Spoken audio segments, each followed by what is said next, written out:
Thank you for being here.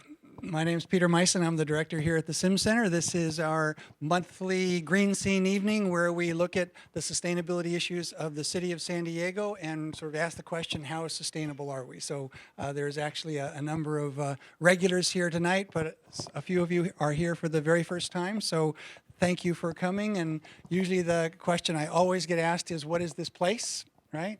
Different when you walk in the room. It's not your normal presentation space at all. It surrounds you, and that's our intention. This was originally an idea from Buckminster Fuller. The World Resource Simulation Center was originally planned to be in the Montreal Dome in 1967 for our World's Fair, for our U.S. World's Fair exhibit.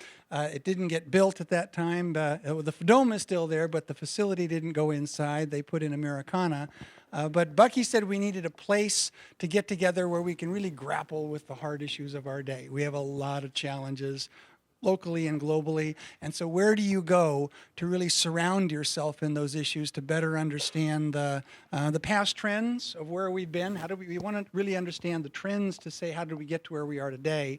But what you're most interested in is where we're headed, those projections going forward, the cost, consequences of those, so we make smarter decisions quicker. And that's our mission, is to visualize sustainable solutions to global and local problems so we make more informed choices quicker. So that's the reason for being here.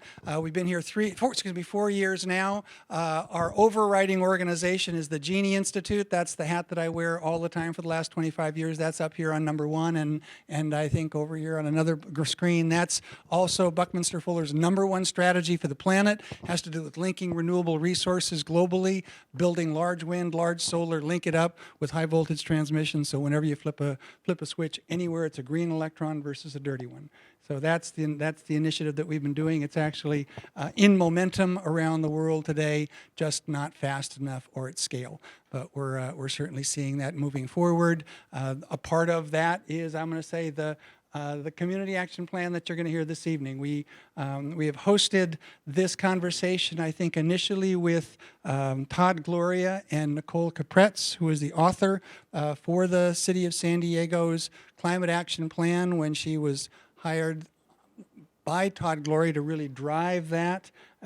It's now, I believe, been pretty much entirely embraced by the current mayor, gone through its entire review process within the city departments. And tonight we have the 2 leading chairs, probably chair is the wrong word, they'll introduce themselves better than that are driving this initiative to really look at the implications of it, both good and bad, on the environment. So tonight is not a discussion of whether this is going to be enacted. This community action plan will be enacted. It's really to dive deeper into the implications of this plan, whether good or bad, on our environment here in San Diego. So there is still a process of review and comment until the end of this month. So that's why we want to have this presentation tonight. So you have an opportunity to ask questions, to engage with both Seth and Cody, and input into this process before the 29th of this month to the city, probably the Environmental Planning Board.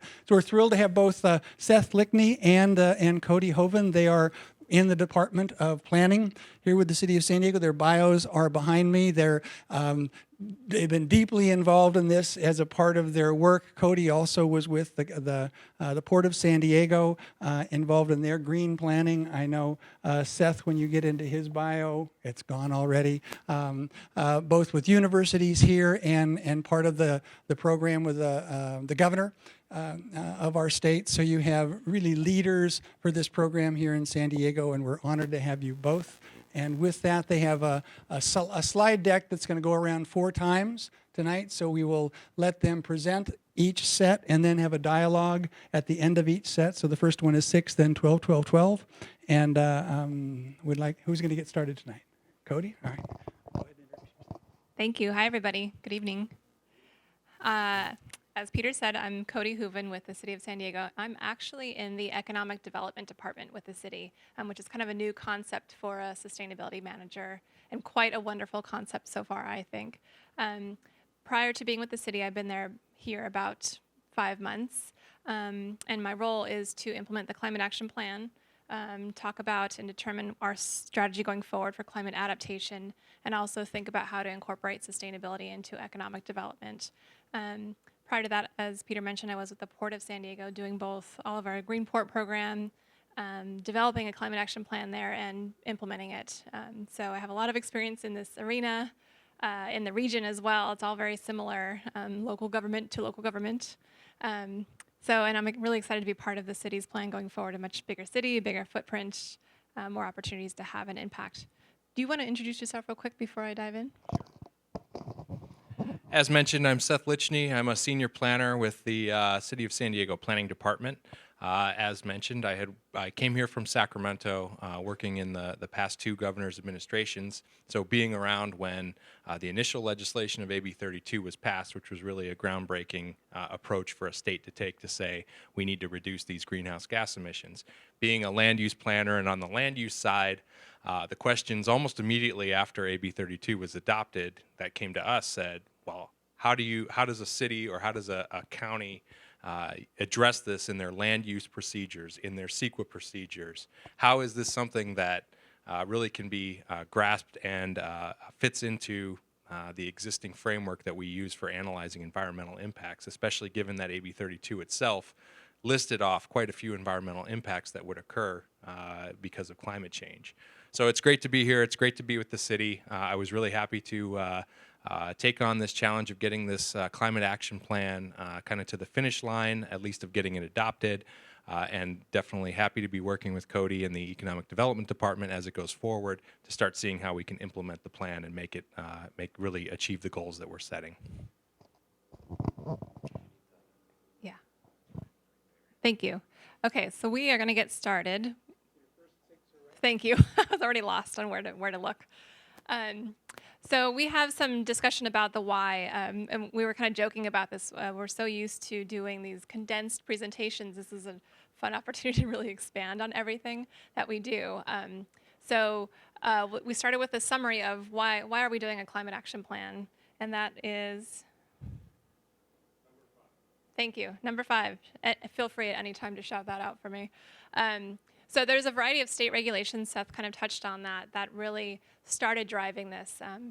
Big goals were adopted for the state, and I'll talk a little bit more about those, and then set up programs that said, now figure out how to achieve these goals, and that's what we're all kind of doing together at the state level and at the local government level.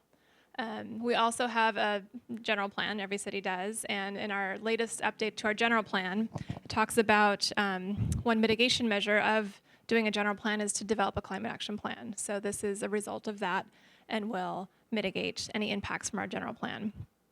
It also will hopefully streamline the Sequa process, the Sequa review process for projects, and Seth will talk a bit more about that.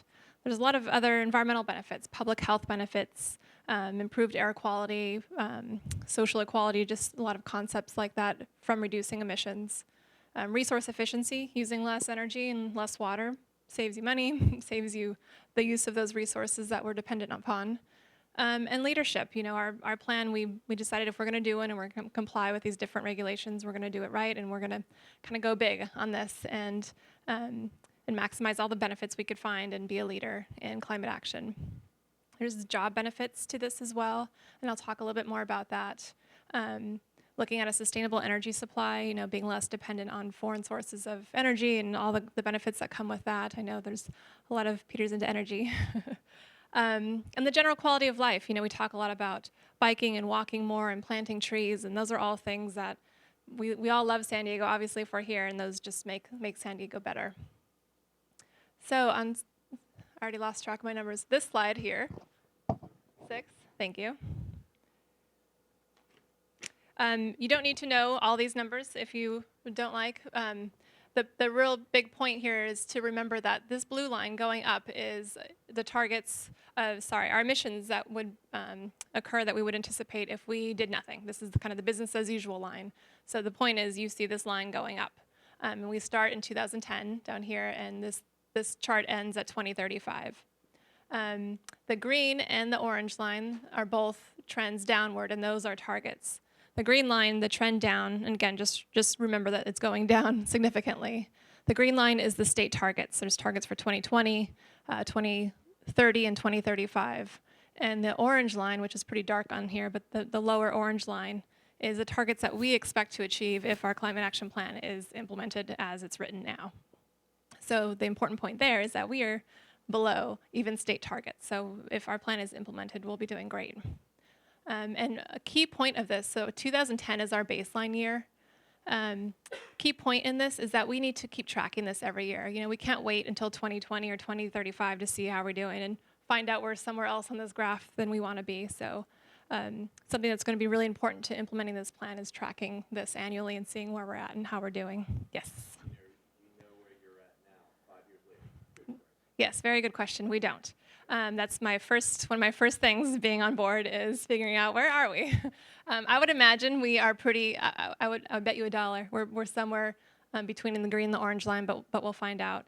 And I'm hoping to figure that out next year. It's just worth noting that the reason why we would make that assumption, and we'll get into this when we talk about some of the individual cap measures, they're already being implemented by the city. So it's not like the city has done nothing to address climate action up until this point, until this gets adopted. There are other actions that are being taken. So. Right, and also the state has taken a lot of actions as well. So moving to the next slide 7.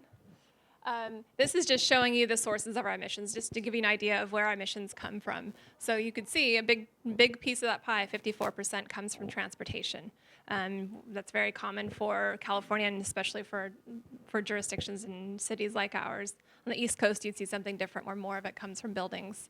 The other 2 big pieces of the pie are electricity and natural gas. So those are primarily from buildings and energy use and water heating from buildings. So our 2 big pieces in summary are transportation and building energy use.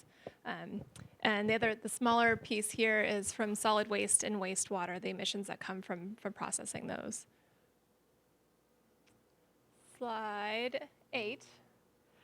This just runs through the different regulations that kind of apply to this. This is not all encompassing, but just to give you an idea of some of the regulations. So AB 32, the first one listed here, is kind of the landmark greenhouse gas legislation for the state of California. It was passed by Governor Schwarzenegger in 2006. And it set the targets for us to reach 1990 levels of greenhouse gas emissions by 2020. Often you'll see things like using a 2010 baseline just because finding data for 1990 levels is pretty difficult. So most cities pick a more recent baseline with more recent data and then just backcast down to where 1990 would be. And then there's further, these 2 are executive orders, that's what EO stands for, that set emissions targets for 2030 and 2050. There was legislation that actually just failed last week. I don't know if anybody was tracking that. That was going to make this S305 executive order law. But nonetheless, it's still an executive order. SB 350, which was just passed last week, set increased energy efficiency targets by 50% and also set a 50% renewable portfolio standard, both by 2030, which are pretty aggressive goals for energy and energy efficiency, which is exciting. Right now, our renewable portfolio standard, which means the energy on the grid, is set for 33% by 2020. So that's increasing at almost 17% in another 10 years, which is great. There's also low carbon fuel standards set by the state. That's when we talked about the state actions helping us achieve some of our goals, things like that. The SANDAG SB 375 transportation plan, we don't plan all of our own transportation on our own. We're heavily dependent on them to help us. And also the last one is the one federal standard so far that does help us, and that's vehicle fuel efficiency standards. So moving on, 7, 8, 9, slide 9. Am I right? Yes. Okay, thank you. Is our 2035 goals. So we have, as I mentioned, pretty exciting aspirational goals that I'm confident we can achieve, but they're very exciting and set us up to be a leader. So the first one is a 100% renewable energy goal. And we'll go through these in more detail. I just want to set them up for you to remember. So 100% renewable energy goal, a 50% smart transit goal, a zero waste goal, efficient buildings. That didn't lend itself to one simple number. We have goals for efficient buildings and also for climate resilience or adaptation. which we'll talk more about. And our plan is to go through all of these briefly. We're happy to discuss any of them at any time. And then we're going to take a little deeper dive into the smart transit and the climate resilience, just because we wanted to pick two to go into, and those are things we're interested in and have a lot of room for ideas. Yeah, so this is just the first 6, kind of a setup Right. slide, the why and the background and the context. So there's lots more to follow. But any clarification you have? And you have to use the mic if you want to be heard on camera. Talk louder. How does the 2035 goals on that slide align with or come from the SANDAG transportation plan? Right, they're a significant portion of our emission reductions. So maybe that's not really on here. We incorporate and rely on the SANDAG emissions reductions that they're documenting in their plan to achieve our goals. So as long as they're achieving their goals, we'll be achieving our goals. If that's a very simple way to put it without trying to dive into numbers. Do you want to add anything to that, Seth? Right. 2 comments on 100% renewable energy. One of the keys for that is a smart grid. The U.S. Navy's pursuing this on bases like a micro smart grid that will have potential to expand. So there's some comments on that, so that markets will open to fulfill that 100%. The second is on smart transit. In LA, they learned the lesson. They overbuilt high density, and now you have clogged freeways. So whatever you put out there is now idling cars, and it's a big problem. So where does urban planning fit in with the smart transit? I'll address the second part when my slides are up here, Okay, and we good. can get into a lot of detail on that. So I fully plan on explaining exactly where and how the development's going to happen and how we've come up with incorporating the smart transit goal. He's always ahead. Ray is always ahead. Done. So again, there's more to follow. If I'm going to let them say that's coming, okay. And if this is coming later, I'm all for patience, but on the 100% renewable energy, are you going to be addressing community choice energy, also known as community choice aggregation? Okay, thank you. I just found that name changed from CCA to CCE. That's what Don said anyway, so it's now called Community Choice Energy, right? A few places in California have adopted that. Anything more on those first 6? Right? On climate resilience, one of the biggest buffers we have is nature that consumes CO2 and gives oxygen. And if you start looking at deforestation and the oceans, now that they're warming, the sea life is dwindling, that it seems paramount that we restore oceans. One study shows if we grow kelp, which is a great business enterprise, 3% of the ocean with kelp near the shorelines providing good business opportunity will offset 100% of the carbon emissions. But we see no action here. Also soil science and helping restore forests. I know Jerry Brown talked about exporting dollars to South America to regrow the Amazon and some sort of offset program to lower the cost for carbon to offset it. So any comments on that are welcome. I'm not going to get too much into deforestation or anything like that. Not really at all, actually, besides what we want to talk about. There is some algae biofuel research being done here and algae growing being done in San Diego. But we'll talk more about the climate resilience piece. We haven't created that plan yet, so we're open to including a lot of opportunities into that plan. Any other questions? I think we're going. Okay, so we're going to now move to, let's see, number 1, go slide one more forward. Are we starting on number We're 2? going to start. Okay, all right, there we to go, the next number one. 1. So we're gonna- Excellent. We'll train everybody how to do this. Is this slide number, it says 13. This should be 14. Click forward, let me just double check. No, that's 13. Click forward one, Arno, would you, on yours? Or, that is 14, is it? It does. Yeah, I think that's Okay, I think good. that's the one. All right, Yep. good. So now if you're on a numbered laptop, so you ultimately, there's a PowerPoint at the bottom. And ideally the slideshow should be set up for the next set. And so if, for example, over here, I forget your name again, Brian? It should be 12 plus 11, so your slide that you should be looking at is number 23 when you're done. Over here, Peter, it's 12 plus 4, so your slide should be number 16 and number 17. Does that make sense? So as we go around the room, we'll start to see those come up, and I'll do these ones here in the front for you. Okay. So you can go ahead and get started. I see that we're good on the first few here. Yeah, we're good up to 6, it looks like. Okay, good. Or up to 5. Yeah. All right. Okay. Just quick question before I get started. Is everyone familiar with the California Environmental Quality Act, Sequa?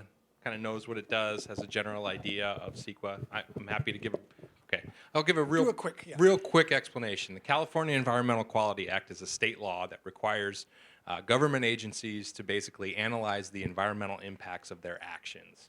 So it applies to a variety of projects, plans, any kind of development, anything that has the potential to impact the environment.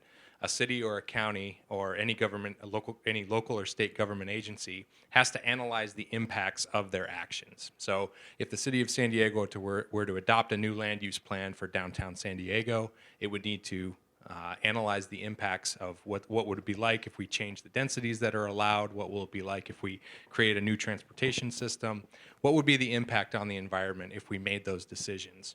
So essentially, part of the climate action plan is to develop a streamlining measure, because one of the things that Sequa requires is that a project analyze its greenhouse gas emissions impact. So what we've done with this climate action plan is try to devise a way for new development that comes in to analyze their greenhouse gases and determine whether or not that impact is considered significant. And we've kind of done some fairly intricate studies to determine what exactly becomes a significant impact. But that's basically the setup of what I'm going to be talking about here, about how the Climate Action Plan plays a role in future development and ensuring that that future development is doing the kind of things that we will need in order to achieve our CAP goals. So essentially, Sequa, as it's after AB 32 was passed that said the state was going to reduce its greenhouse gas emissions, local governments started calling the state and saying, okay, how do we analyze our greenhouse gas emissions in Sequa? To which we gave kind of a collective shrug. We don't know exactly how it's supposed to work. So more legislation, SB 97 was passed that said affirmatively that greenhouse gases needed to be analyzed in these Sequa documents, and that applies to plans, projects, anything that has the potential to affect the environment. What we, and I say we because I worked at the state when this was all being drafted, what we realized was that it doesn't make a whole lot of sense to look at a greenhouse gas emission impact from one individual project. Let's say we've got an empty lot in downtown San Diego that is right next to a trolley stop that has, if you were to build 100 residential units there, you would have a great opportunity for people to ride, to get places by walking, biking, and transit. But you could also say the greenhouse gas emissions at the time of an empty building is essentially zero. So building 100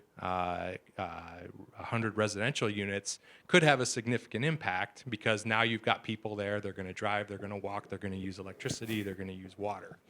So what we at the state were thinking was it's better to analyze this from a larger kind of a citywide view and say, how are you as a city looking at your entire greenhouse gas emissions, and are you taking actions that will reduce those emissions to meet the targets that the state has set through AB 32.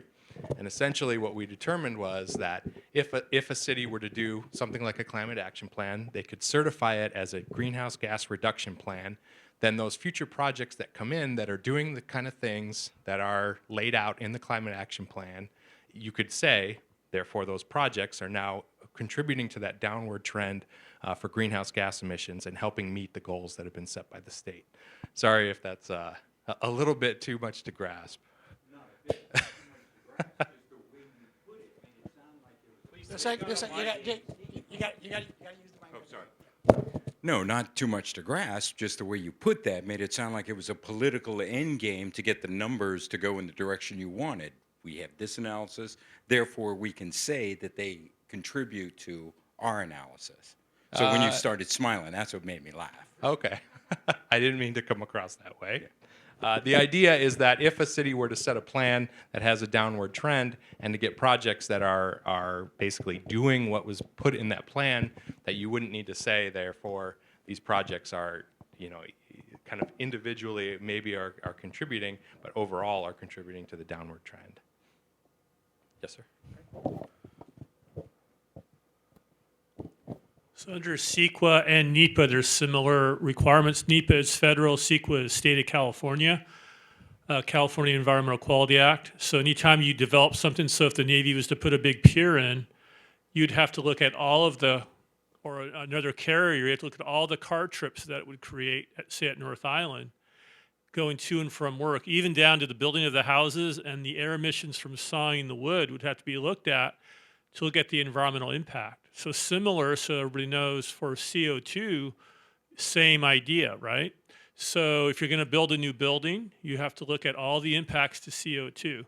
And traffic engineering, I used to work at the city, you have to look at also the trip indicators. So a hotel has a certain attraction or any development, and you have to break down the CO2 emissions. So is that what you're speaking about? That literally you're looking at each addition to CO2, which adds to the aggregate, to look at the envelope for the city in the correct way, because that's the correct way you do it on an engineering level. Otherwise, you can start to fudge things to get projects through, and it won't be accountable, and that's often how we lose out in the environmental game or environmental business. Can you comment on that?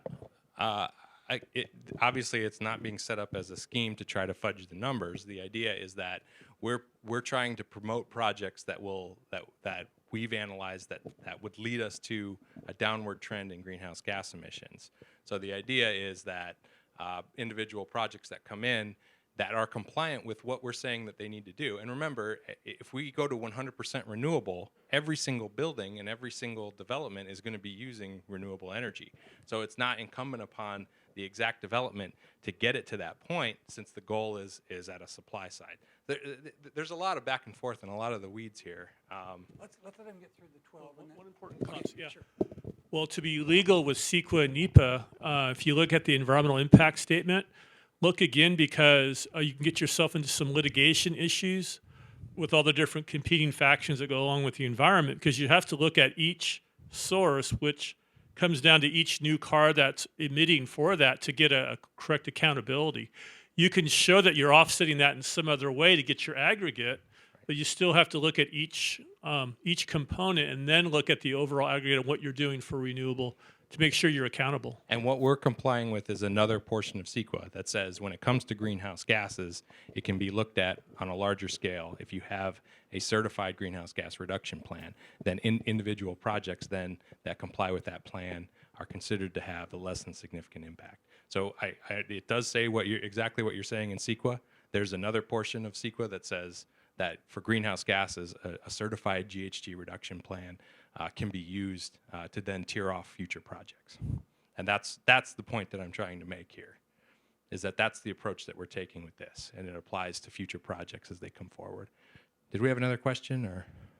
Well, I just wanted to try to clarify that I hear what Ray is saying, and it is a worry, but the idea is to look at the long-term impact to things like the environment and greenhouse gases, not the short-term impact, because building those buildings is obviously going to be a negative impact in the immediate term, while the long-term, people living next to a trolley will not have to drive a car and so forth, and so you end up with a net reduction in greenhouse gases and an increase in environmental quality. And certainly that applies if you're comparing that development that's next to a transit station as opposed to one that's on the fringe where everyone has to drive for every single trip that they're going to take. That's the general concept, and that's a fantastic point. I appreciate you bringing that up. So what we've set up for Sequa is kind of a three-step approach for new development. And the first is to develop what we're calling a screening criteria. We used what's called a gap-based approach that is fairly technical and a little bit beyond my means. I would encourage you to take a look at the screening criteria document draft screening criteria document we have online if you want to get into the weeds of exactly how that number was approached. But I can tell you that it used local transportation data from Sandag. It used the targets and the goals that we've set forth in the CAP. It used the projected type and range of development over the last 10 years, and basically came up with a number that says if a project comes in and is emitting this many greenhouse gases on a yearly basis, anything below that number would be compliant with the CAP and would be getting us toward that 2020 target, and anything above it would not. And so essentially what we have is a first phase of a screening criteria. And we took that number, and that number is actually over here on number 5. It's 1,350 metric tons of CO2 per year. And we analyzed what types of projects fall under that number. I have a little list of them here. And this is the screening criteria. So essentially something like a 150 unit apartment building, a 90 unit hotel, 102,000 square foot office building, a 20,000 square foot supermarket. Those are basically the project thresholds that would emit 1,350. So anything below that could say that it has a less than significant impact on greenhouse gases. From there, so if you've got a development project that's above that screening criteria, we've developed on screen number 3 a CAP checklist. And this is based specifically on actions in the CAP that would apply to new development. So it's basically a 3-part checklist that a developer would have to fill out either part 1 and 2 or part 1 and 3, and I'll explain that in a second. The first part being a land use component. And what we've done with this map here is create what's called a transit priority area map. So state law has defined a transit priority area as a half-mile radius around either a trolley or a light rail stop, or around what's called a high-quality bus stop or bus station. And that means that the bus has to come every 15 minutes. And so what we've done is mapped out where do we have those type of high-quality bus stops, trolley stations, and then map a half-mile radius around those. And we've used data from Sandag from their regional transportation plan that projects exactly what transit improvements we would have by 2035. And so we have this TPA map. And then when we get into the goals for land use, I'm going to talk a little bit more about the TPA map and how projects have to go in there. But for the Sequa streamlining, a project would have to appear in one of these gold areas that are outlined here in order to confirm and say, yes, we're compliant with the CAP. The second part of the land use section is general plan and zoning compliance. If a project comes in and needs a general plan amendment, community plan amendment, or a rezone, it's falling out. It's not going to be compliant with the CAP. The CAP is basing its goals on the existing general plan. And then it also considers the bicycle plan, master plan implementation. I'm going to get into that a little bit more too in my next set of slides. So part 2 of the checklist deals with the water, energy, waste, and tree canopy portions of the Climate Action Plan. There are specific goals for each in the Climate Action Plan, and we would expect new development to be compliant with those goals. If they can check off and say we're reducing our energy amount by what the CAP is going to call for, if we're reducing our water use, and if we're diverting a certain percentage of waste, and we're preparing a certain amount of tree canopy, that combined with the land use side, we could say these projects are compliant with the Climate Action Plan and therefore don't have a significant impact on greenhouse gases. The third part is an expanded energy, water, waste, and tree canopy checklist where because if a project falls, let's say it occurs outside of one of these areas, it still has the potential to be compliant with the CAP if it can expand on these areas beyond what the CAP is calling for. And we've actually calculated this out based on the greenhouse gas emission reductions that we're expecting to get from land use. So you're basically making up for not being in one of these areas by doing more with these. And that's how you could determine that you're compliant with the Climate Action Plan. The third part of our Sequa streamlining then is a greenhouse gas, what's called a threshold of significance, and that gets back to the gap-based approach analysis that we did, and that comes out to a number of 1,350 metric tons of CO2 per year, and that's where a project could come in, do a full greenhouse gas analysis where they're doing all the things that Ray mentioned, where they're looking at the number of trips that they're generating, where they're looking at the energy use, where they're looking at construction emissions, and then they could say, is there a way that we can mitigate this to get below 1350? And if that's the case, then they're less than significant. If they can't show that, and they've already said they're out of the screening criteria, they're not compliant with the cap, and they're above the 1350 metric tons, then they've got a significant impact on greenhouse gas emissions, and they have to basically disclose that, and we have to talk about that as a potential issue for approving this development. So it's a fairly complicated approach, but we're thinking that this is something that will really be a benefit for the city, so that we have a way that, number one, we can provide some sort of certainty to developers so that they know when they come in, what are the kind of things that I'm going to have to do to show that I have a less than significant impact. They'll know these are the reductions I need to make. I need to be located in one of these areas. So we're trying to encourage development to give it a benefit if it's appearing in one of these, if it's being built in these areas that are close to a transit priority area. So a place where we can get the kind of development that'll lead to those greenhouse gas emission reductions in the long term. Second, we want to ensure that this new development is compliant with our cap. I mean, that's obviously an important goal for the city. Since we're adopting this, we want to make sure it's something that's implemented on the ground. And then third, we're streamlining the Sequa process.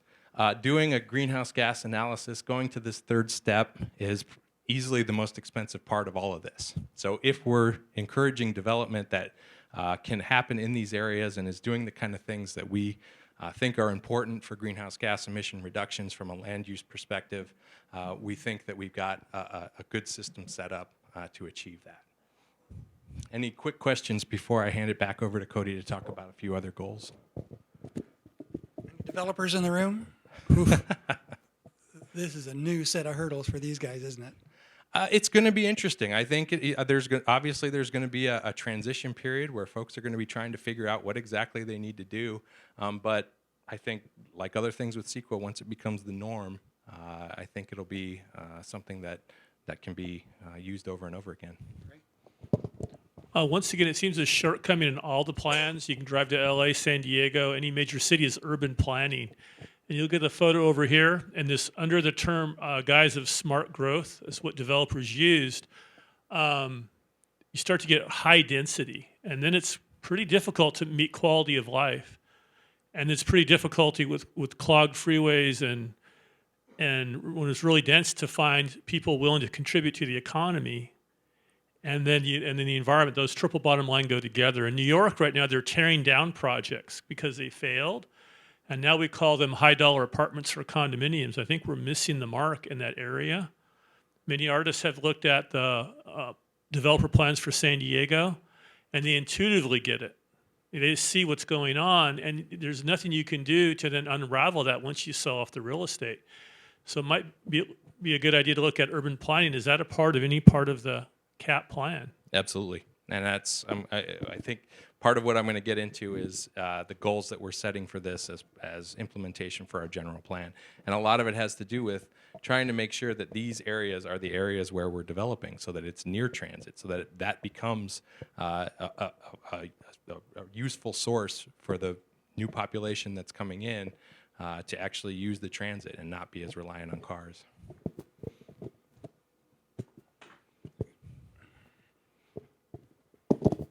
Well, Peter mentioned developers, and the topic is Sequa. I'd just like to take a little sidebar. Supreme Court decision in California last year basically has now allowed folks that are so inclined to, in my opinion, circumvent Sequa. If you're a deep pocket developer and care to pay enough money for paid signature gatherers to go out and gather signatures, you get 10% of a community's vote and get it on the ballot. And again, if you have the money for slick advertising and you get 10% of the citizens to vote, perhaps based on misleading information, and specifically Carlsbad, most recently, I think this started out in Carson, something to do with the ballpark. Well, then there's, I don't know all the intricacies, but in my opinion, it's a way to flat out circumvent Sequa. And just to share that, and if you have anything you care to add, I'd appreciate it. I think it's certainly a concern. I think it's going to be something that would have to be addressed at the state level. It's rare, but I think he's right. It's happening more often. It's something that probably didn't. Yeah. I guess I have a question about why, if we're attempting to, in general, reduce CO2 emissions, why is the cap at 1350? Why not 0? Well, it's a complicated answer for that. Some of it has to do with case law about that pertain to air quality that said that, in fact, it goes back and forth with case law about whether or not kind of if you're in an area, let's say just of poor air quality, and you add 1 molecule of additional air quality, does that become a significant effect? I mean, you could argue that adding 1 molecule of air pollution to an already polluted area could be a significant impact. Basically, the courts have kind of gone back and forth and said, no, it doesn't really do that, but it kind of can. I think the idea with this is that there is expected to be growth. And I'll also note that these measures that are here as part of the cap aren't the only measures within the cap. So when we talk about 100% renewable energy, that's not something that's required on new development. What that's going to be is 100% renewable energy kind of on the supply side. So there's an assumption that even though there's an initial greenhouse gas emissions being made, that those will be additionally reduced with the rest of the cap as well. Okay, we'll keep moving. Okay, so now we are on this fun cartoon here, slide 7. And you may have seen this before. I like this slide because it kind of summarizes, tree hugging aside, why we decided to do something like this and what are some of the benefits. So just to kick off kind of a discussion about economic opportunity and thinking about, it touched a little bit on what you all are just having a discussion about, is our intention is not to stop all growth. That growth is jobs, it's homes, it's things like that too. So we have to figure out how to find that balance. And so this just talks about, if climate change aside, well, here's some benefits of doing the things that we're talking about doing. So moving on to slide 8, this is a report from Next 10 that came out recently, and it's the California Green Innovation Index. If you haven't seen it, it's a pretty cool report to look through, and it's the international edition. But the point that I really like that they make, keep getting in front of the screen here, is that the green line here is GDP per capita in the state of California. So you see it's going up. It's gone up 16% over the time frame of 1990 to 2012. At the same time, because of a lot of great state policies, greenhouse gas emissions in the state have gone down 17%. So that just shows that the relationship between economic growth and GDP is not limited by these actions of reducing our emissions. So we're hoping to see, as we start tracking our climate action plan, I'm planning to track our growth as well in our GDP, our regional GDP, and look at what our numbers look like for us. Going to slide 9. So also from this report, they had some other interesting numbers. Tons and tons of charts and graphs and really cool information. But in our region, and you're probably familiar with this, we have 25,000 clean economy jobs. So the whole clean tech sector, San Diego has this reputation of innovation and clean tech and green tech. And that's largely favorable to policies like a climate action plan.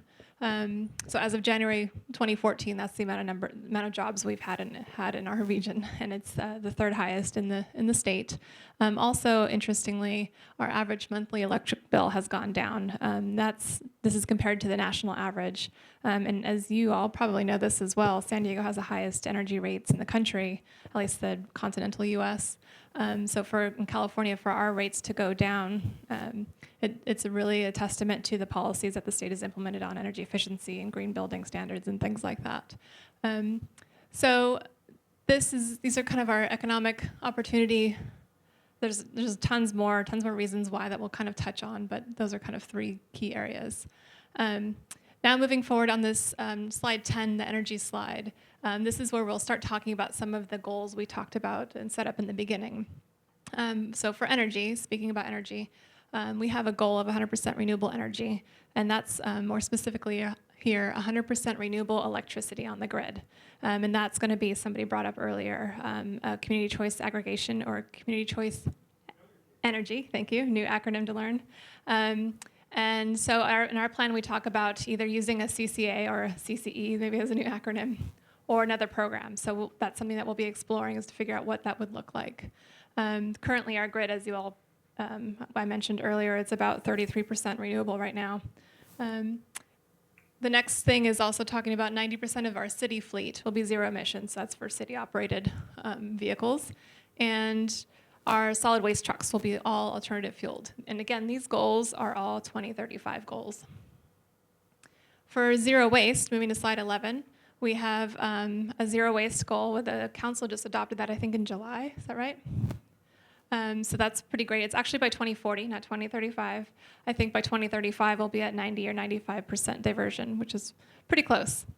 We're also planning to capture 80% of landfill and 98% of wastewater gas and turn that back into energy. And we're already doing that quite a bit now, which is a great source of renewable energy. And on the last slide here, for efficient buildings, we have a target of 15% energy use reduction in half of all homes. And that's going to be primarily through a residential energy disclosure ordinance and also energy efficiency opportunities for those homes. We also have another strategy to develop a municipal energy strategy. So that's, again, for city operations. We operate, I don't even know the number, over 100 facilities and parks and all the different things that we manage ourselves. We use a lot of energy. So we plan to develop a strategy to look at all the different energy technology and storage and smart grids and all those things and reduce our energy use by 25% on top of a lot of the efficiencies we've already implemented. And also support ongoing water efficiency. I didn't go into this too much just because with the drought recently, our public utilities department has been kind of full steam ahead on reducing water use. And we're now, I think we have a goal to reduce 16% by next year additional. And it's state mandated, and we're surpassing goals we even set for 2020. So water, we're just going to be supporting what they're doing. We don't have any substantial goals for water in this plan. We're going to be stopping here. Open for more questions. I'm Questions sure there right are now. some. Who hasn't asked a question yet? We're happy to have the regulars come in, but all of you are invited to do this. Oh, well, first, thank you. Mr. CCE. Well, back on energy, and I think I heard you say that we, being the electric power we consume provided to us by San Diego Gas and Electric, has the highest rates in the country. And then I think I heard you say that you are considering community choice energy or another program. Now, community choice energy is up and running in hundreds of locations throughout the United States. It's providing a higher mix of green energy at a lower price for both residential and commercial power in Marin. I think it's twice the mix of renewables at a bit lower price. And I do know that there is some kind of state law that is supposed to prohibit our 3 investor-owned utility monopolies that control 90% of our state's electric market from bad-mouthing community choice energy. However, there's a big difference between what's on the table and what's under the table. And I know, my understanding, there's been a couple attempts to basically neuter community choice energy by our local utility. So when I hear words like our another program, I get a little heartburn, and I'd appreciate it if you could inform and educate me about what this other program might look like. Right, that's a good question. So the step that we're going to take once our plan is adopted, we want to look at what a feasibility study, do a feasibility study to determine what our options are. So we've seen a lot of community choice energy or aggregations come up throughout the state. And by a lot, I think I'm only aware of 4 or 5, and 3 are up and running. 2 are in formation or in exploratory phases, and then a few others around the country. So we will be looking at feasibility-wise. We just want to make sure that all of our options are on the table. You know, that's been demonstrated to be working in a few other areas. We're definitely going to look at that, but we just want to make sure we keep our options open. You know, SDG could come to the table with a 100% renewable energy program themselves. Somebody else could. It's just, the words are just to keep our options open. Does that answer your question? Yeah. Don, you remember, I don't know if you were here, we had those 4 different options of how cities in California today are using 100% renewable, and community choice aggregation was just one choice. Some utilities provide 100% renewable, that's one choice. The purchase through a PPA is another choice. So there's 4 different ways that cities have done it, and I think the city is allowing them the option of choosing, not eliminating any choices, but making sure they're exploring all choices. Exactly. Until we just study exactly what program is going to be most cost effective for us and the residents, we just didn't want to limit ourselves. That was the intent. On your slide, zero waste or net zero waste, the Army has defined that as 100% renewable energy as feasible, as it becomes feasible. Water use, there's a sustainability global tool on how you use water for sustainability, and the last one is all waste is a value. So for example, your landfills or any hazardous waste can be resource recovered, not recycled. Recycled is downgraded use. And you get virgin materials for your manufacturing plants. The profitability, I think on high-paying jobs, this segregating the waste is 16-to-1 high-paying jobs. And by resource recovery, it's 50 to 150 high-paying jobs. I know on your slide you're showing methane gas or something recovered, but there's a whole other element to that where there's a lot of good jobs, and then you get quality of life and you get better environmental footprint. The U.S. Army has a website on that. And we're capturing and converting it into energy and using that energy. Yeah, that's methane. But on the waste, on the waste portions, for example, Waste Management Corporation owns 350 private landfills. By managing the waste, they made $16 billion in the Pacific Northwest. By segregating the waste, not throwing it away, they added $12 billion to their profit line, providing materials for the market. Now they discovered by adding resource recovery, which is possible now, not recycling, which is new materials for manufacturing centers, they would increase that 10, 20, 30, 40, 50 times again by recovering those materials. So I mentioned our city council just adopted a zero waste policy, and that's all of these things you're mentioning are all the different avenues we're exploring to get there. I think we're at currently about a 67% diversion rate for the city. I mean, you reminded me of something else too, that with the methane gas that we're capturing and converting into energy, we're using about, it's offsetting about 30% of the city's energy use for the city itself. So we're on the road to doing well. Well, one final example, in Riverside, they went to a resource recovery center. And so instead of putting anything in the dirt where it starts to corrode, making it unrecoverable, once something corrodes, they made a football field size parking lot, and they have dividers in there, and you simply segregate. 90% of your waste is defined as net zero. Less than 90, they give some percentage.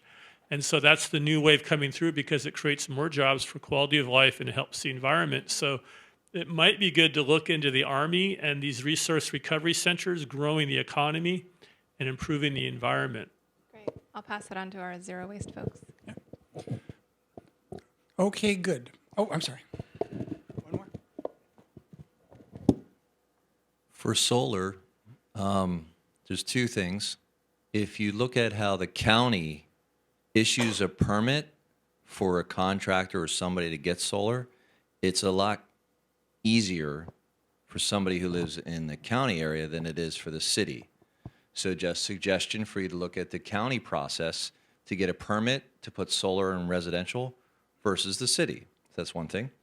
The second would be if a residence wants to put over the amount of solar that they need, that SDG&E currently does not buy back at a competitive rate. So that's another block to what would seem to make sense. Do you understand my train of thought there? Right. Yeah. That's all. That's called net energy metering. The city's following that and made some comments, and I don't know all the details of it, so I can't comment to that of the feeding back into the grid. But that affects us too because we own solar as well. To the solar permitting question, I know the city's, we just either passed it or we have draft solar permitting streamlining information. Do you know anything about that? No. We have something about that, and I can get back to you if you'd like to know more. Very good. So what we'd like, okay. Yeah, my question is about new building. Is there any talk in the city, given the drought circumstances in California and the potential for decades more drought, of asking all new, at least especially large-scale buildings, to have built-in infrastructure such as purple pipes and cisterns to capture rainwater and permeable parking lots as a requirement? It's part of our permitting process rather than as a nice option that they can reach LEED Platinum or whatever. But I want it required because that's the only way that we're going to get the groundwater levels back up to a reasonable level. I know just a little bit about that. We are the Public Utilities Department that manages the water supply and rates and things is looking at just that question to figure out with these new drought levels, what do we need to change? I can tell you a lot of businesses that are coming in, especially industrial processes, they want to be super efficient themselves for their own return on investment and their own overhead costs. So there's a lot of opportunities also with the California Green Building Standards and the Cal Green Title 24 standards. Those buildings are getting much more efficient for new development, and that will be changing again next year to be even more efficient. So there's a lot being done in that arena. Okay, good. We've started to switch the slides already, so we have done that. I'll continue the process, and Seth can carry on. Excellent. So if you're on one of those computers, by the way, and we've started the process, add 24 to your number, and that's the slide that we're up next, okay? Cool. So I'm going to speak about, and can I have the clicker? I'm going to speak about the CAPS goal for smart transit and land use, starting over here on number 1. We've set a pretty lofty goal, and that's to achieve a 50% mode share shift from car trips to another form of transportation, whether it's biking, walking, mass transit. We've got the numbers laid out here. That's a fairly robust, very bold goal for the city to go for. I think we have somewhat of a framework of infrastructure to get this going and get it off the ground. And it's a little bit more nuanced than just saying half of every trip that you're going to take is going to be by biking, walking, or mass transit. And I'll get into that a little bit. We've already mentioned it a couple of times, the city's 2008 general plan. It really shifted the way that the city looks at its planning and its development. Just a couple of things that it brought up as the idea of a city of villages strategy, which is the concept of having kind of more dense areas located around our transit, our areas where transit is available, and then that transit connects between the villages. So again, it's the idea of creating an opportunity for more residents to use different forms of transit to get around. We also talk about regional planning and interjurisdictional coordination. I'm going to get into that a little bit here. We've already talked briefly about the transit priority areas and how it uses some of SANDAG's forecasts for transit. And then it essentially kind of the big picture goal of the general plan is to be a guide for future growth in a sustainable citywide development pattern. To dive in just a little bit deeper into the general plan, there's what's called the mobility element, and that's really where the bulk of this goal in the climate action plan can be addressed. The mobility element calls for improved mobility through the development of a balanced multimodal transportation network. So it's talking about finding areas where people have the ability to walk like these folks, or ride a bike, or take transit. This is something at a very high level that the city is viewing as an important goal for its future growth and development. So getting back to the transit priority areas, and I'm going to jump back and forth between our smart transit and land use goal and our TPA map again. These mode share shifts are expected again to happen within these areas that are outlined here. The expectation isn't necessarily that someone who lives all the way out here is going to be taking a bike or a transit to commute to work or do anything like this. It's specifically focused on these gold areas, and those are areas that either have accessible transit or will have accessible transit by 2035. So when we're talking about the mode share shift, we're talking about it in this area, which we believe is something that is an achievable goal for us to get by 2035. If we have the type of development that encourages transit use, if we have the transit accessibility in these areas, we really do believe that we can get a mode share shift, or at least get closer to a mode share shift that would reduce the emissions that are coming from cars. So again, getting over to getting into the specifics of some of the goals in the climate action plan itself. The transit use, again, talks about implementing the mobility element, talks about implementing city of villages strategies within these TPAs so that we can achieve the mass transit mode share shift that we're looking for, which is 12% by 2020 and 25% by 2035. And I'll just add that currently, we've got, and I've heard a couple of different stats on it, somewhere between 8 and 14, 15% of our mode share is currently done by walking, biking, or mass transit. So we're looking at a significant change. I just wanted to mention that. Second, our goal for walking. We're looking at 2035, 7% of commuter walking trips in the city within these TPAs. So again, it's about finding a way to encourage the right type of development where someone has the ability to live near where they work, and therefore they can walk and access their workplace. A high portion of this will probably be in downtown. I mean, that's really where we've got the most, kind of the closest proximity of jobs and high-density housing. The third goal is increasing biking. Oh, I will mention, too, we have a draft pedestrian master plan that kind of talks about in a number of neighborhoods, it's not citywide at this point, but in a number of neighborhoods, talks about what it would take to increase walking, to encourage folks to walk. It prioritizes what types of sidewalks and what areas are needed to create these kind of, to create a network that allows someone to get where they're going by walking without any kind of impediments. So again, we already have a plan in place that we can start looking at implementing to achieve that goal. Biking. The city's also has an adopted bicycle master plan from 2013, and that plan would tie into the cap goal of a 6% bicycle commuter share and mode share within the TPAs by 2035.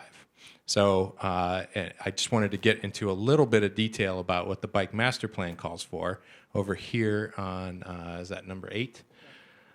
You can see the northern city has existing and planned for bike facilities that would need to be, that basically it's determined through its analysis would create a better bicycling system citywide. So we have the northern part of the city over here, southern part of the city on number 9. Is the green the existing, the blue the new?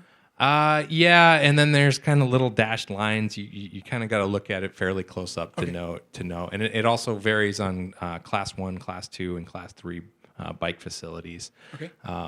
But you can see there's a pretty good planned network here in this kind of core area, and you can see how it kind of lines up a little bit with the transit area, the transit priority area that we're looking at. So again, we have a plan in place to look at what do we need to accommodate a fully functioning bicycle system. We have a bike master plan.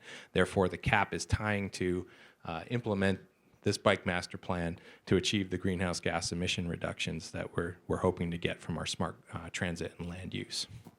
We also wanted to add a goal for just a general VMT reduction, and VMT stands for vehicle miles traveled. And again, this idea that we have in the general plan over here on number 2 was to create a city of villages strategy. So again, within the TPAs, we think we can implement transit-oriented development. We can reduce vehicle commute distances by 2 miles every trip through this City of Villages strategy and continue to drive down our GHG emissions. A lot of this, too, what's interesting is that it ties into getting back to the discussion that we had about Sequa. A project would need to come in and show, is it something that is going to either implement or basically not impede this bike master plan? We have a map here that shows, are you developing in an area where we're looking for a bike facility, and are you providing that bike facility as part of your development? If you can't say that, you're going to get kicked out of the CAP checklist.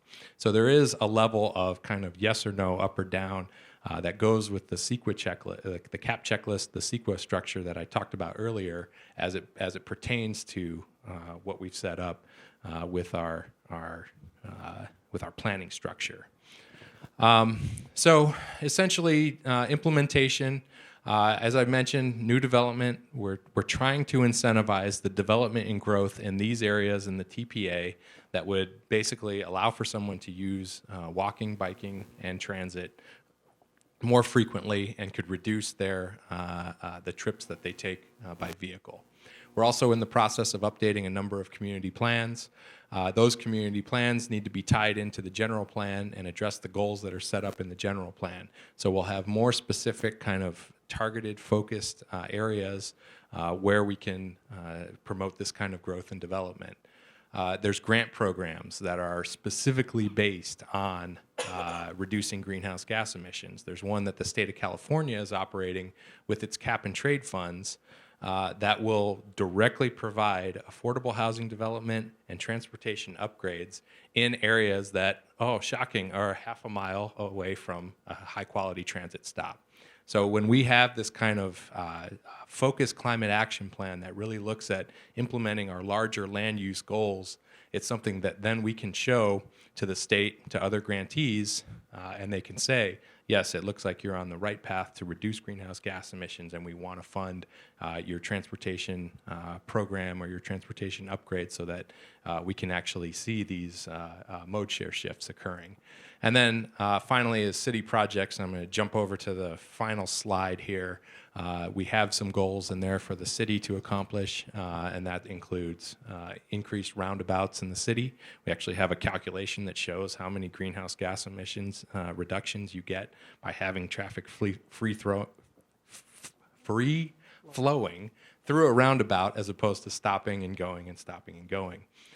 It's not a huge amount, I'll admit, but it's something that we think was important to add to the discussion as well.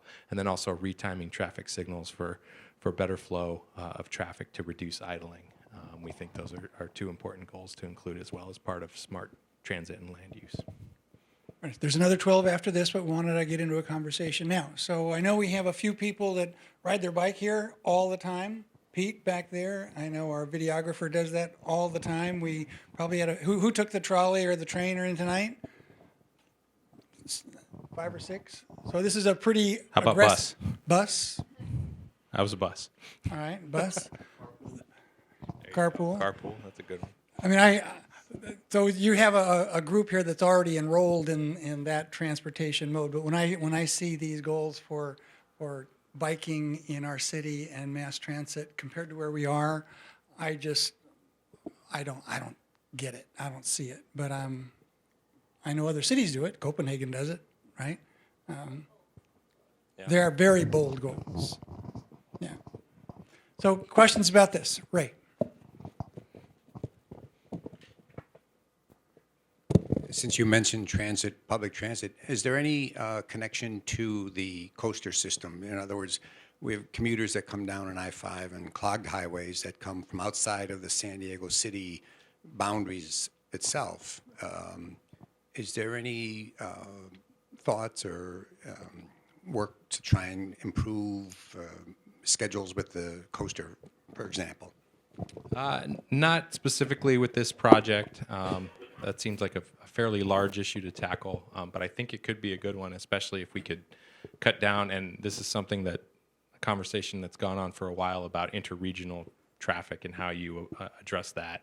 I probably would be best to leave it to Sandag to think about those kind of issues. So it's not something that we've got specifically in this plan. And you mentioned vehicle miles traveled. I was always amazed that there's something like 60 million vehicle miles traveled in San Diego every day. I believe it. And I just, sort of boggles my brain. And that's just our little county, right? Here in our county. So reducing it by 10%, what's that? We're now down to 54 million miles a day. Still a lot. We need to shift the vehicles to zero emission vehicles. And we can just note quickly that these are what we're focusing on here are the city's actions. What we've incorporated as part of the climate action plan are state actions as well. So when the state has programs for zero emission vehicles, we note that in the plan, and we assume GHG reductions from that state program. But that wasn't that And one promoting. element of that was the one element that came out of that plan that didn't get passed in the last couple of days. There was a part about the reduction of petroleum use that was the one that got pulled out, Yeah. right? Yeah.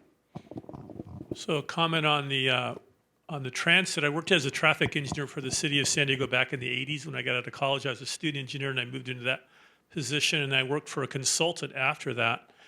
And we represented clients downtown that had lots of money, and they hired top of Harvard class attorneys, like back then $400 an hour.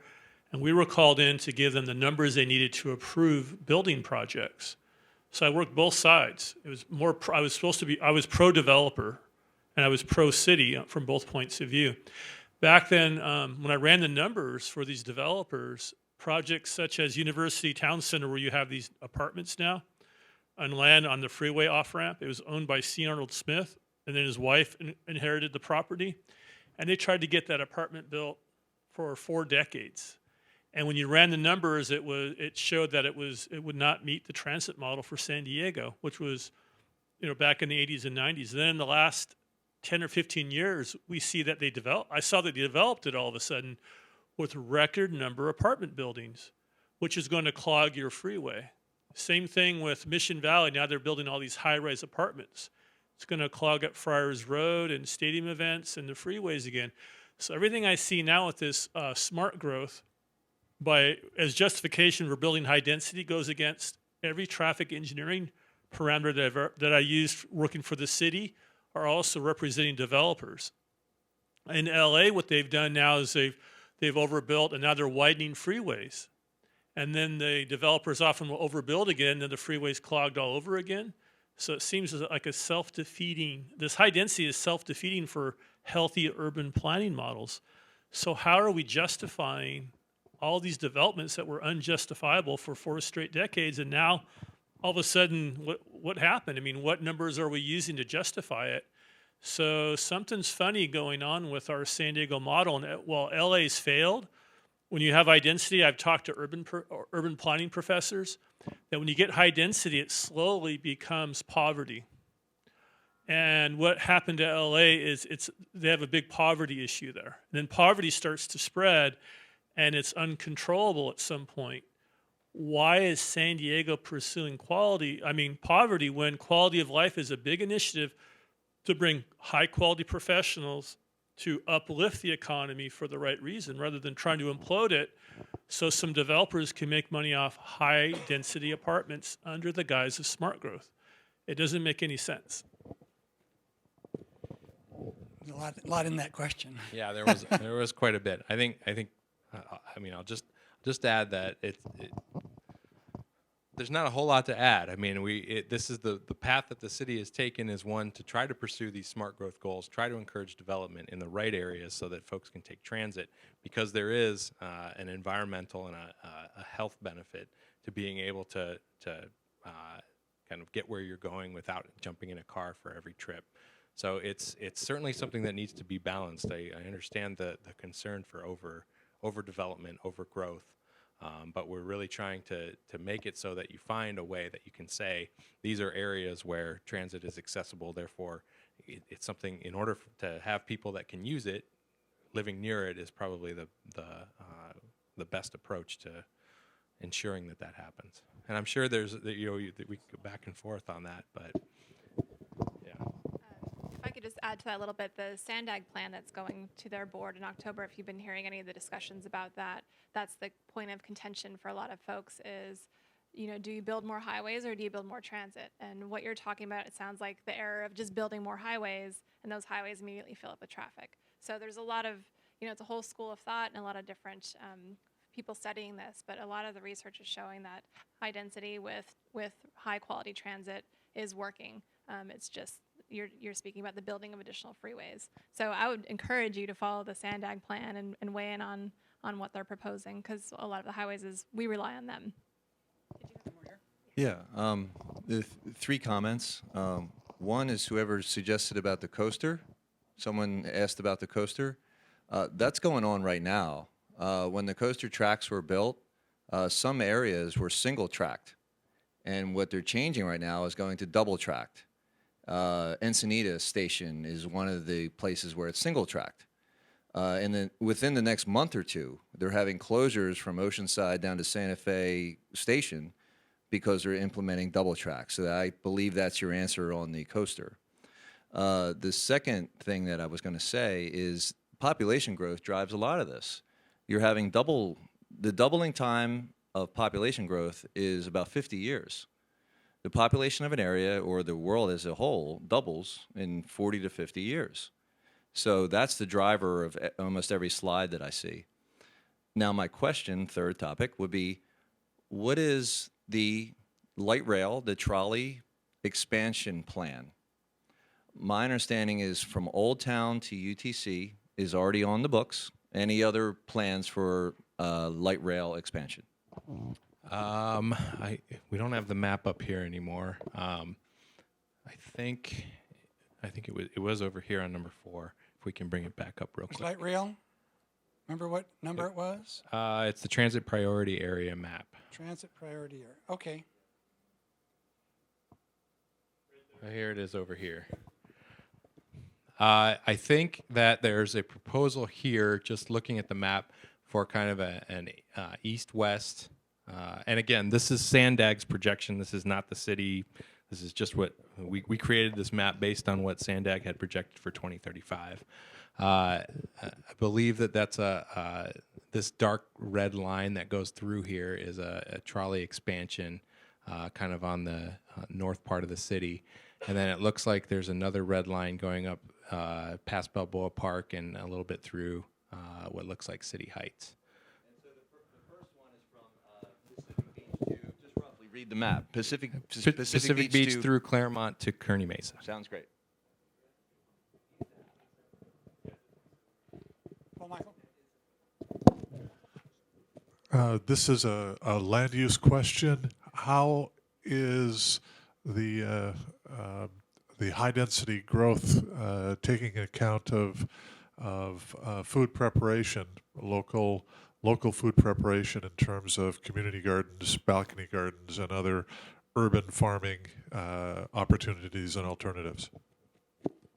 I think, and I'm not 100% sure on this, but I know there was some discussion about urban farming permit regulations. I don't have a whole lot of detail on whether that's something that's taken off or whether it's stalled. But I think it's probably an important component. And certainly some of the grant programs that I've been involved with have been funding things like community gardens. And so I think there's a recognition that that's something that's important, not necessarily brought up directly as one of these as part of this climate action plan, but something to consider. More local your food, the less CO2. Yes. Thank you. This is more of a question for Facilities Financing Department for the City of San Diego, but you guys work closely. My question is about diff rates. So your diff rates are by community planning area.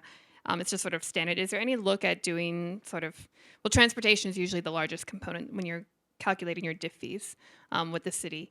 Is there anything about reducing the diff rates for transportation within that half mile of transit station, or any discussion of sort of saving part of those diff rates instead of putting them into, stormwater and transportation department into, public transit? That would take a very large discussion between MTS and the city, and I generally don't think that it's just not, the system's not set up that way at this point. So I don't know if it's something that's being considered. I'm going to let them go forward for their last 12 sets, and there'll be another discussion at the end of that, but we got 12 more slides, and I think we've got them started up here on number 1. If you'd like to continue. And I think based on one of the questions, I just want to point out that the goals and strategies and things that we're talking about here we just pulled out the big ones. There's a lot of other additional strategies in the Climate Action Plan, and I think we have some that speak to community gardening and things like that. So we just pulled out the big highlights and the big ones that have big greenhouse gas reduction numbers. There's a lot of other things in there as well. So switching out of climate resilience or climate adaptation, as you'll hear it sometimes referred to, or neither if you're not familiar with this. Climate resilience or climate adaptation really deals with the other side of climate change. So we've dealt now with our mitigation and reducing our emissions, and a lot of science shows, and based on the weather we've had recently, you all know, there's going to be impacts from a change in climate regardless of how many emissions we reduce today. So this is thinking about how do we prepare for those impacts, how do we prepare for a change in climate. And this is things that the city's starting to think about. I'm sure many cities are. It sounds new, it's a new title, a new umbrella of things, but these are all risks that we deal with quite often, and I'll walk through them. It's just thinking about them in a slightly new way and thinking about how they may change in the future rather than, kind of using backcasted what's happened in the past. It's a change in the way of thinking about these risks, but they're essentially risks we've already dealt with in thinking about preparedness. So I'll discuss some of the expected impacts. One of the things I'd like you just to think about as we go through these, we don't have a specific slide on it, but thinking about social equity, both for the slides we've covered and going forward here, that's something that's talked about in our Climate Action Plan. And it's something I'm proud to say that we've thought of and put in our Climate Action Plan as something that's important to us. How throughout all of these different things we're talking about, what are some ways that disadvantaged or at-risk communities can be better supported by these policies, or making sure that we do think about them, everything from jobs. A lot of the solar industry and things like that creates jobs for the middle class or the lower middle class, and then from the impacts of climate change, thinking about how we can better prepare communities that have less resources than others do. So just a thought to in the back of your mind while we go through the rest of the presentation. So we're just getting started thinking about climate adaptation as far as a plan itself. As I mentioned, we are thinking about it in individual projects, but we need a comprehensive kind of look at what we're expecting and how we'll prepare for that. And that the big picture is that's thinking about risk reduction and business continuity. So we want to continue to be successful. We want to thrive after any significant impact going forward. There's been kind of sadly great examples of Hurricane Sandy and Katrina. How do you come back from a catastrophe like that and not only survive but thrive? And that's what we're thinking about with climate resilience. So the next slide here, number 2. Oops, I lost my pointer. So I'll just run through some of the impacts and let you all just think about these. And again, we don't have a plan for these yet. So these are just things we're thinking about. You could think about them too. And as we start moving forward in a plan, we're going to go through this whole process again of taking input. So annual average temperature is increasing. We've seen it increase already almost 2 degrees from a 1985 baseline, and we expect it to go up almost to an increase of 5 degrees by 2050. So we're expecting another heat wave this weekend. We just experienced a few. This is nothing new. We've heard all the numbers about this being the hottest decade on record and a lot of these different things. So there's a lot of impacts that come with increasing temperatures. Here's on slide 3. Oops. This is just a quick summary, a quick example of what some of these impacts could look like, and thinking about this from health impacts and economic impacts and things like that. So this is an older number. I'm sure we'll be getting new numbers soon with the different heat waves we've had, but from 2006, just from the heat wave, we've had 140 lives lost, which is terrible just from a human perspective, but also thinking about the different hospitalizations that are increased. Proportion of those hospitalizations that were elderly, again, so thinking about impacted communities and populations. Emergency room visits, and in total, the costs for a heat wave. This is why, if no other reason, this is why governments need to be thinking about climate adaptation or resilience, because these costs increase. Hospitals have to prepare more for heat waves. They have to plan for additional staff and resources and funding and things like that. And again, these impacts are nothing new. We've experienced heat waves in the past, but knowing that they may double in the future, that's something that people need to start thinking about in their business plans. So in California, heat waves have claimed more lives over the past 15 years than all other declared disasters combined. Interesting. So moving on, we expect to see changes in our region's precipitation patterns. I don't think we'll see changes in our participation. So we will see, these are two kind of odd numbers. We'll see a 16% decrease in rainy days, but we will see an 8% increase in rainfall during those rainy days, which is interesting to think about. So that's why we have both a flooding issue and a drought issue at the same time that we need to think about. I can't see this very well. Staying on the theme of water, where does our water come from? A lot of people in San Diego are familiar with this now with the drought. We get most of our water either from the Sierra Nevadas and the snowpack or the Colorado River. Very small local supplies so far. These numbers are prior to the desalination plant that just came online. And then residential use makes up 66% of water demand in San Diego. And these are regional numbers, not city numbers. A lot of that comes from lawns and vegetation and gardens and things like that. So thinking about those impacts and what we do, we need to conserve the water that we do have and dealing with the water that we get. So thinking about the drought and rainfall conundrum, the drought and flooding conundrum. We need to think about recycled water. Somebody earlier mentioned purple pipe. We need to think about rain barrels and new ways of doing business to think about how to capture the water we do get. I don't know if any of you do have rain barrels at home. But we do have a rebate if you don't have them. The city has a rebate available. And $75, right? $1 per gallon, I think, is the rebate. They fill up in one rain event. The ones at my place fill up in one rain event, and then if you put them in on all the gutters, you get a ton of water. Thinking about this lower left picture here is a porous pavement, so there's a lot of different opportunities for that. But the way we used to do water is getting it away from us, concrete everywhere, and getting the water away from us as quickly as possible and out to the ocean. And that really has been to our detriment. So now we're rethinking that and revisiting the way we do things like concrete and think about how to make it porous. The water can now soak in and refill the water tables. This is a picture from, I believe, Mission Beach area in one of the big rain events, and that's a whole lot of water between two homes. So thinking about how we deal with water, where we build, all those different things. And this logo in the middle is a Pure Water program. It's a program by the city. We're investing a lot of money to, it's essentially contributing to this problem over here on slide 5 of local supplies. We anticipate providing, I'm sorry, I need to cheat and look up the number. It's a very substantial amount of water to the city of our drinking water. And I don't think I have it written down, but we'll be taking water that would normally be dumped out in the ocean and converting it back to drinking water and providing a substantial amount of water for ourselves. 30%. I think it's up to 30%. Yeah. Thank you. That's the number I thought, but I was a little nervous to say it.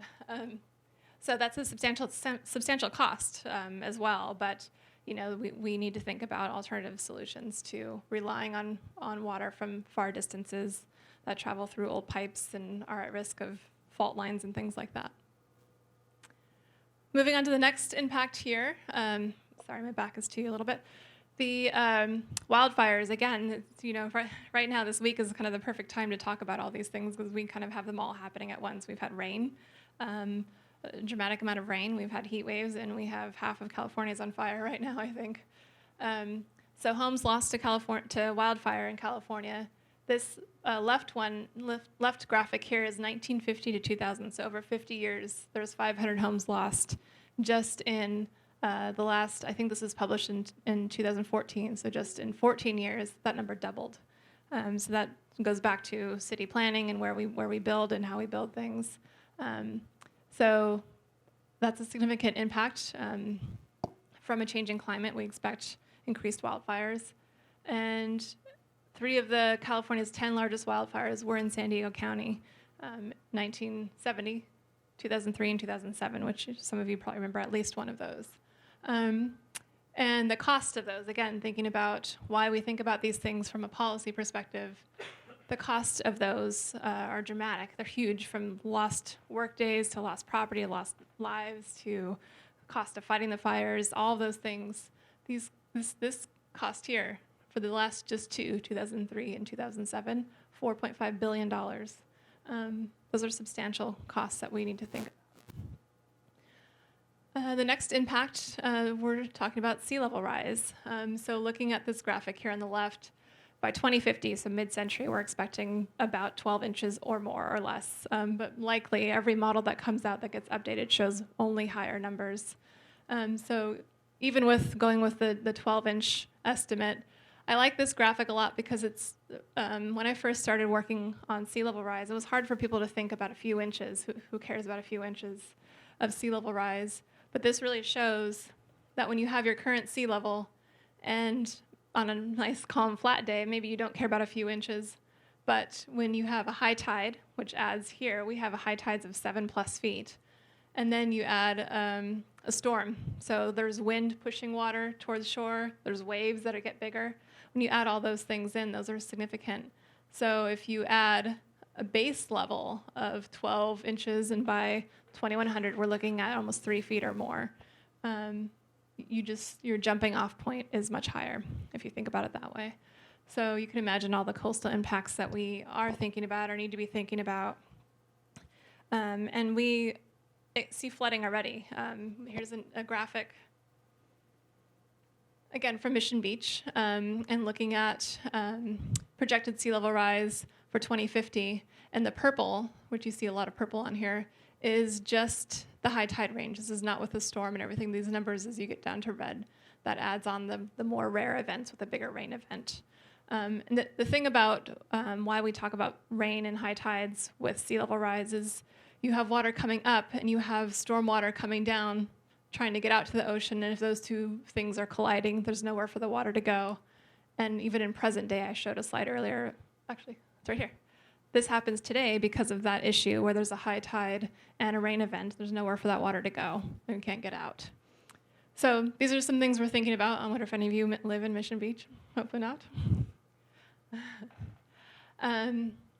And strategies that exist that we're figuring out how to deal with and what we could use to implement.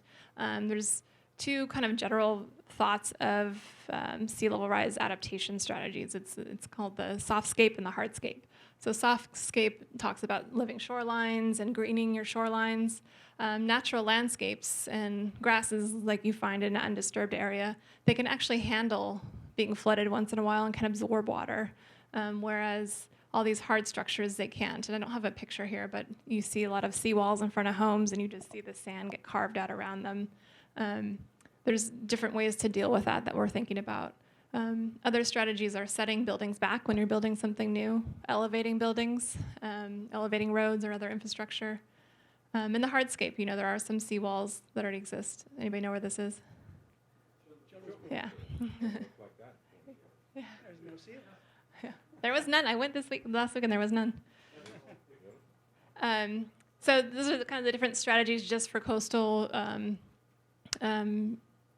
responses. Sorry. And then we also have an urban tree canopy. So this, we have a specific goal in our plan of achieving a 35% tree coverage in the city by 2035. And I just thought this was fun to take a photo of where we are. So we are right here today, right now. So if you see how many trees, and if you just had to guess at a percentage of tree coverage, it would be much less than 35%. So that's something that we're trying to recover. And we used to have quite a bit more tree coverage, and with a lot of development and things, we shifted away from that, and that policy is going to be changing as well. And we just hired an urban forester who could speak to these issues a lot better than I could about all the concepts of trees. I'll run through the next steps of our plan and then open it up for discussion. So our public comment period for our EIR of the Climate Action Plan closes September 29th. About 2 weeks away. And then October 29th, we'll be going to the Planning Commission. November 4th, we'll be going to the City Council's Committee on the Environment. And in December, we're not docketed yet, but in sometime in December, we plan to go to the City Council for adoption of the plan and certification of the EIR, assuming all of these previous steps go as planned. And I know Seth talked about the finish line for this date of the finish line, but for me, that's just the beginning. We need to implement this plan, and that's where a lot of the work will come in. These are big, high-level policy concepts, figuring out how those actually get implemented, and what's the best way to do that. And then the most important part for me is tracking and looking at where we are every year, excuse me, how we're doing, how we're implementing things, what needs to change, do we need to be better, do we need to add more policies, and tracking that and updating our plan regularly. So the intention is for this to be a living document that will change as technology changes, as state policies change, and all those different things. So that will be just the beginning. With that. So we have about 2 more weeks if you want to get in your comment to, I would say you would take these comments directly yourself? We or? have it on the website, yeah. Okay, go to the website. You can put a comment through to the website. Can I just point out that Yep. that's not the last time to comment. These are our public meetings that we welcome public comments coming to those as well. This comment period is for the EIR. Website is the City of San Diego website.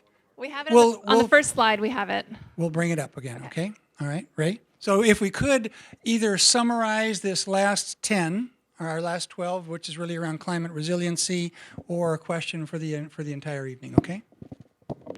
So a question, a positive comment with your water issue. I know one of the things with converting saltwater to fresh water, it's very energy intensive and costly. Right. So the state has kind of been reluctant to go forward, although we have one in San Diego coming in Carlsbad. What they do, I work as an environmental engineer for the Navy, and one thing to do, if there's not a solution that makes practical sense, often they'll ask for research to be done so city government can do this. One resource Jerry Brown has in the state of California through the UC system is Los Alamos Labs, and they've turned part of Los Alamos Labs with the best scientists in the world to a R&D center making practical solutions for the environment that help the economy. And in other areas, they say any problem they're given, they'll solve in 11 months, and they've never failed. Mm-hmm. So one idea that EPA does, if there's not a ready solution, you're trying to force it, you feel like you're forcing it, is they turn to those type areas. Everybody pitches in a little bit of money, or they request the work to be done, and then a real good solution goes forward where it's obvious that you can go forward. So is there anything like this going on with your plan? Yeah, thank you for reminding me. On these nice graphics we have, I put the citation on one of these slides.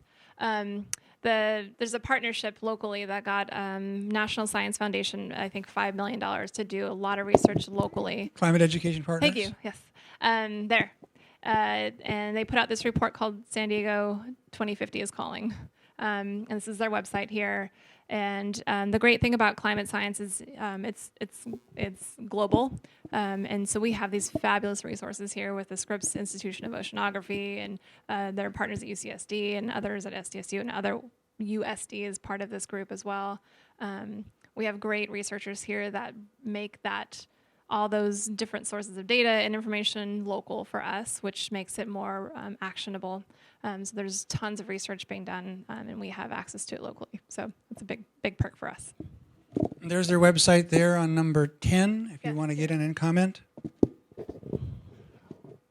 Last summer, the Sim Center had a full-on summer series that talked about energy and water resiliency, and I'm wondering, revelations from that program said that places like New York has got a 400-year plan.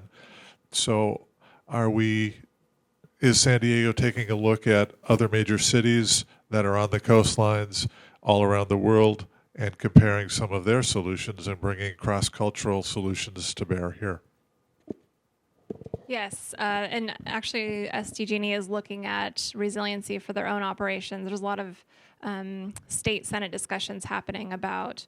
There's a lot of energy utilities right on the coast and other infrastructure as well. So thinking about that and what those impacts are, and there's a lot of energy water nexus concepts. We have some grant funding to think about that and figure out how people reduce their water use. They're actually reducing their energy use as well. There's so many intersections there between energy and water, and a lot of research being done.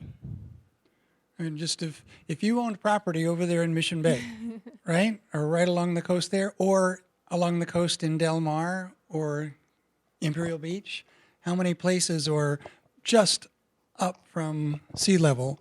And 1 foot doesn't sound like a lot, but certainly a meter does. And I don't think you can even own property at that point in time after a storm comes through again and again and just floods it and causes mold damage. And then Ray and I have seen many things that, whether Dr. Hansen is right or not, that says that that is a conservative figure, and that every actual measurement is outside the actual cone of projection.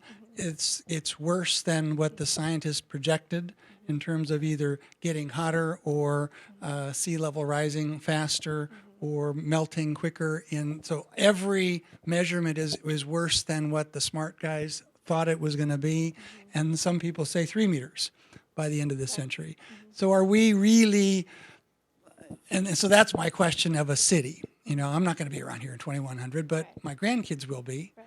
So is that even possible for planners today to go, what if that's true? What if it really is 3 meters? Can we even grasp and deal with that standing in 2015 to go 3 more meters by 2100? Yeah, it's a broad philosophical question in the resilience kind of world of how to deal with that, and thinking about what we're building today and what's the lifespan of that build out, or what's been there already. And there's questions about, some people think you should take everything down or move it back, and then what are the cost implications of that? And the Coastal Commission is a state agency that has jurisdiction over the coastal areas as well, and they approve permits for things that get built in the coast, and they have guidelines out that talk about when you're building something new, or if you need to get re-permitted for whatever reason. They're now kind of pushing back on that and saying if it's not elevated, setback, or I don't know what else they're throwing out there. There's still draft guidelines.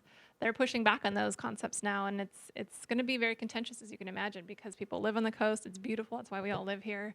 But there's a lot of models being developed to think about if you're building something that has a 30-year lifespan, maybe you don't need to build it to a 2100 levels of sea level rise, for example, but you need to know that in another 30 years that might be an issue. So there's ways to, it's called thinking about it, adaptive management.